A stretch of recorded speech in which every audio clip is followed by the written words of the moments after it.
नमस्कार। आज हम समय में थोड़ा पीछे चलेंगे और ये समझने की कोशिश करेंगे कि कैसे ब्रिटिश राज ने भारत की अर्थव्यवस्था को हमेशा हमेशा के लिए बदल कर रख दिया। तो देखिए, सबसे बड़ा सवाल यही है कि आखिर 200 साल के ब्रिटिश शासन ने उस देश की तकदीर कैसे पलट दी जो कभी दुनिया की सबसे अमीर अर्थव्यवस्थाओं में गिना जाता था। चलिए आज इसी सवाल के जवाब की पड़ताल करते हैं। इस पूरी कहानी को बेहतर ढंग से समझने के लिए हम इसे 5 हिस्सों में देखेंगे। सबसे पहले भारत की उस मशहूर दौलत की बात करेंगे, फिर देखेंगे कि कैसे एक नई आर्थिक व्यवस्था आई। इसके बाद उद्योगों के पतन यानी डी इंडस्ट्रियलाइजेशन को समझेंगे, फिर ड्रेन ऑफ वेल्थ के सिद्धांत पर बात होगी और आखिर में देखेंगे कि राज ने अपने पीछे कैसी विरासत छोड़ी। तो चलिए शुरुआत करते हैं इस बात से कि अंग्रेजों के आने से पहले भारत आखिर था कैसा।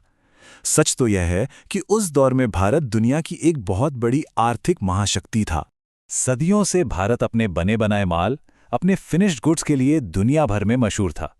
यहाँ का महीन कपड़ा, रेशम, मसाले, बेहतरीन स्टील, कीमती पत्थर, ये सब पूरी दुनिया में निर्यात होता था।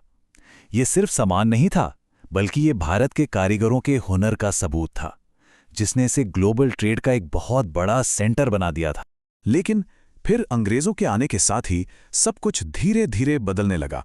एक ऐसी नई आर्थिक व्यवस्था ने जन्म लिया जिसने भारत की पहचान ही बदल कर रख दी। और जो लोग यहाँ व्यापार करने आए थे वो धीरे धीरे यहाँ के शासक बनते चले गए। और हाँ, ये बदलाव कोई एक दिन में नहीं आया। इसकी शुरुआत हुई साल 1600 में, जब ईस्ट इंडिया कंपनी को सिर्फ व्यापार करने का लाइसेंस मिला। फिर 1757 में प्लासी की लड़ाई एक बड़ा टर्निंग पॉइंट साबित हुई, जिससे उन्हें राजनीतिक ताकत मिली। 1765 में बंगाल से टैक्स वसूलने का अधिकार, इसने तो उनकी पकड़ और भी मजबूत कर दी। और आखिरकार 1858 आते आते भारत का शासन सीधे ब्रिटिश क्राउन के हाथों में चला गया। अब जब राजनीतिक ताकत हाथ में आई तो उसका सीधा असर भारत की अर्थव्यवस्था पर पड़ना ही था। इतिहासकार इसे ग्रेट डी इंडस्ट्रियलाइजेशन कहते हैं। मतलब ये एक सोची समझी प्रक्रिया थी जिसमें भारत के अपने उद्योगों को धीरे धीरे खत्म करके पूरी अर्थव्यवस्था को एक नया और ज्यादा कमजोर रूप दिया गया। ये बदलाव इतना जबरदस्त था कि भारत की पूरी आर्थिक तस्वीर ही जैसे उल्टी हो गई।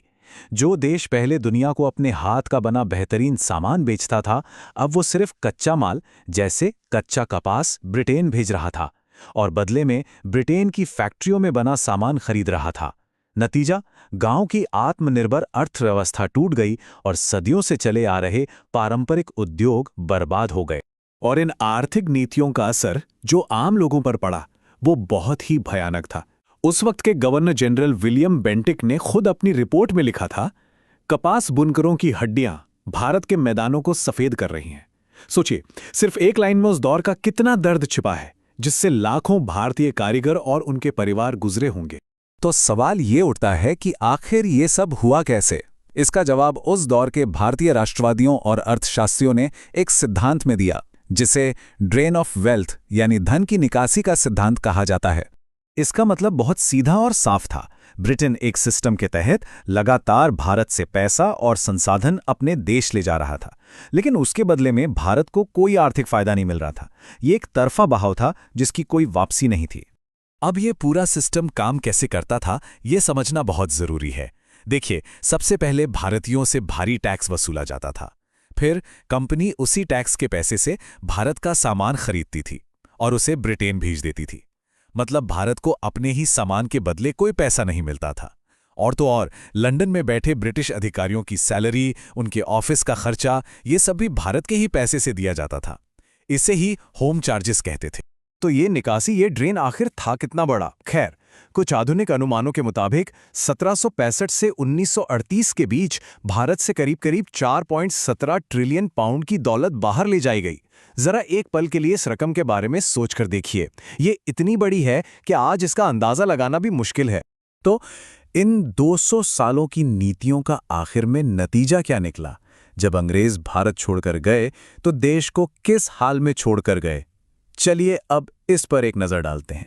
कहते हैं आंकड़े झूठ नहीं बोलते, और ये आंकड़े तो अपने आप में पूरी कहानी कह देते हैं। 1750 में जब अंग्रेजों की पकड़ मजबूत हो रही थी, तब दुनिया की कुल जीडीपी में भारत का हिस्सा 24% से भी ज्यादा था, यानी दुनिया की लगभग 1/4 दौलत।